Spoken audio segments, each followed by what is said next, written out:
The story I've chosen to cover is the resignation of Pope Benedict, as it was reported both on the npr.org website and the NPR mobile app.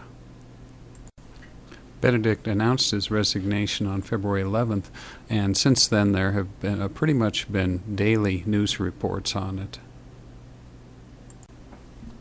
These 5 stories could all be found on the npr.org news website on Sunday. In addition to the current day's article, Pope Blesses the Faithful, there were articles from Saturday, Thursday, Tuesday, and Monday, the date the announcement was originally made. Monday's story consisted of the original breaking news and a bunch of updates throughout the day. The NPR mobile app had a total of 2 stories. There was the current story and also one from the previous week in the world section of news. Typically, the story of the day will have several elements, including a photo, a button that you can press to play the audio version, a button to share it to social media, and a button to add to the mobile app's playlist.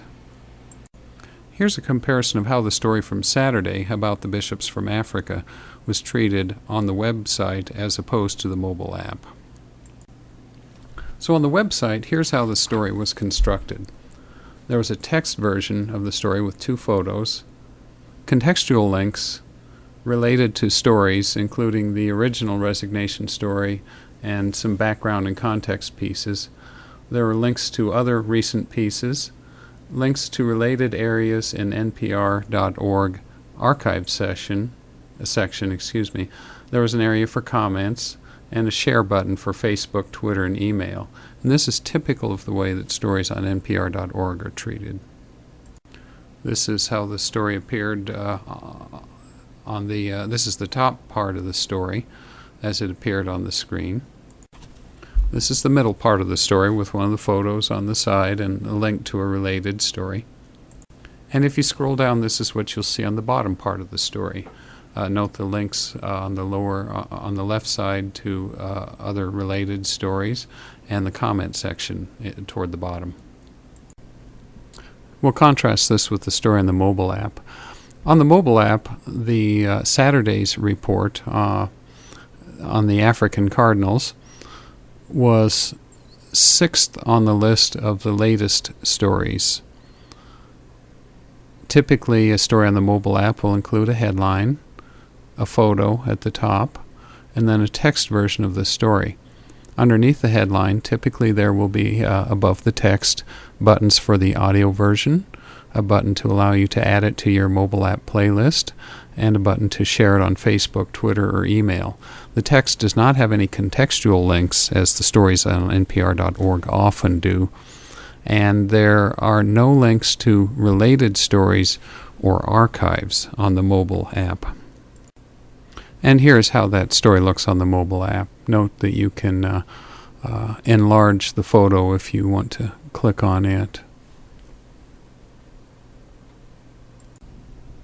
Here's a partial list of the stories that were on the religion section at npr.org website.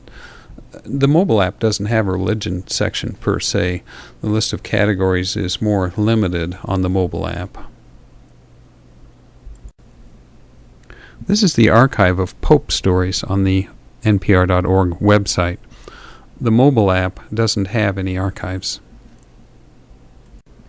This is how the mobile app is organized. You'll see buttons across the top of the screen. The one on the left lets you view top stories, and in that section you'll find 10 stories in a list, and then below that a header that says more, and underneath that there are 15 more stories. And that's basically it. There are no links to any older stories.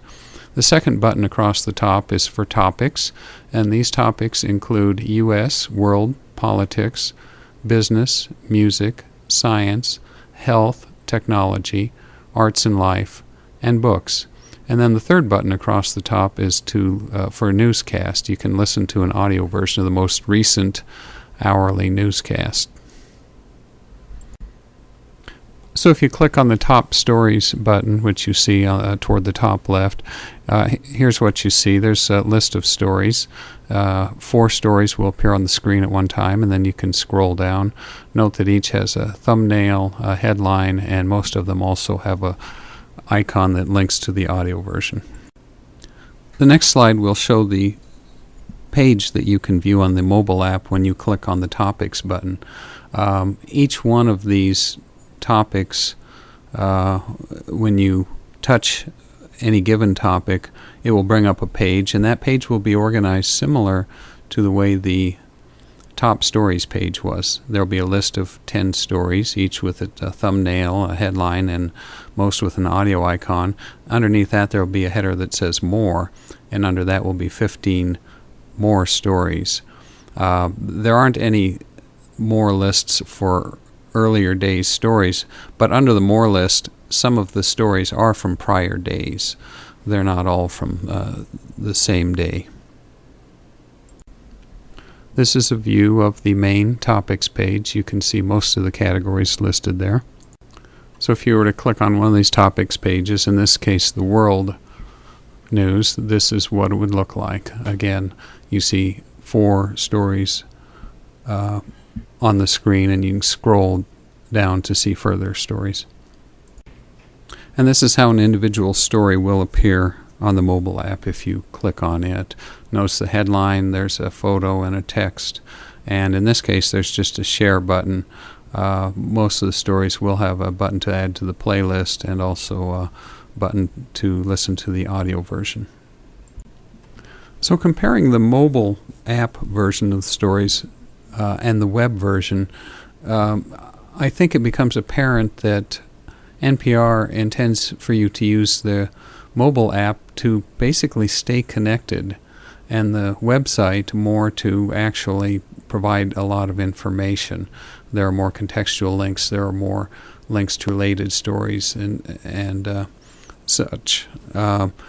And this kind of follows, I think, the pattern of usage that was identified in Google's report on the multi-screen world, and that is that people use mobile apps to stay connected and tend to use the web more for actual gathering of information.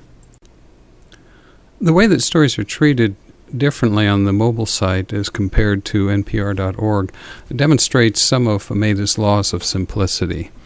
First law, of course, is reduce, and the mobile app does that, first of all, in the number of stories. It just has the most recent story, not the 4 or 5 most recent stories like the website. Then the iPhone screen will display 4 stories at once. It won't give you a whole full-size PC screen worth. And typically the most recent story, the story of the day that you can read on your mobile app, will have text, photo, an audio button, a playlist button, and a share button, but it doesn't have some of the elements that the online stories have. No contextual links, no links to related stories, no links to archives, and no section where you can comment. You can also see how the mobile app applied Maida's law number 2, which is organize. The stories are sorted into top stories, or else into one of the 10 categories listed earlier, like U.S. news, world news, etc. The labeling is fairly consistent from one area to the other, and each of these pages, each of these topic pages, has a consistent layout and organization. That is, the U.S. news page will be similar to the world news, which is similar to the arts and so on. And they prioritize. They're careful to prioritize. In this case, just the newest stories make it on the page, as well as probably a select number of older stories. You won't see the whole week's worth of coverage of Pope Benedict stories on the mobile app. You'll also see several other principles from Maida in play here. There's time. Yeah, you basically can find any story you want on the mobile app in about 10 seconds or so. Another one is emotion. The headlines look to connect with the readers, not just tell the facts.